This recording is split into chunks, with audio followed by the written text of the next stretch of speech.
आ गया, पंक्चर हो गया और फट गया टायर। तो आगे आके हम लोग लेफ्ट में रुक गए। पहला गाड़ी हमारा ही था, उसके बाद एक एक करके 7 से 8 गाड़ी ऐसा ही सबका सिचुएशन हुआ और सबको यही प्रॉब्लम हुआ है।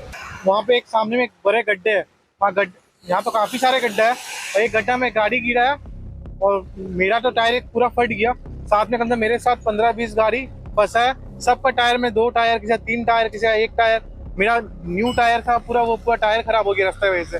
अभी इतना दूर ट्रैवल कर रहे हैं, पूरा रात में फंसे हुए हैं। अब देखिए कोई ना पुलिस है ना कोई है यहाँ पे। इतना मुश्किल में आप लोग आए हुए इतना रात में। સ્ટ્રીટ લાઇટની પણ સુવિધા નથી અને ત્યાંના રાહદારીઓએ એવું પણ જણાવ્યું મને કે અમે જે ઇમરજન્સી હેલ્પલાઇન નંબર હોય છે નેશનલ હાઈવે ઓથોરિટીનો તેના પર ફોન કર્યો પણ કોઈએ પણ જવાબ નથી આપ્યો।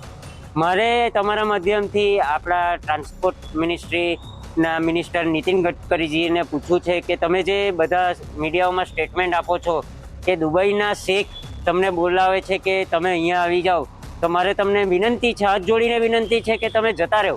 હજુ કેટલા દક્ષિણ ગુજરાતમાં અને આ છેલ્લા 5-6 વર્ષથી સમસ્યા છે। લાખો રૂપિયાનો ટોલ ટેક્સ તમે ઉઘરાવો છો, શું તે પણ રામ મંદિરની જેમ ચોરી થઈ જાય છે? આ પૈસા જાય ક્યાં છે?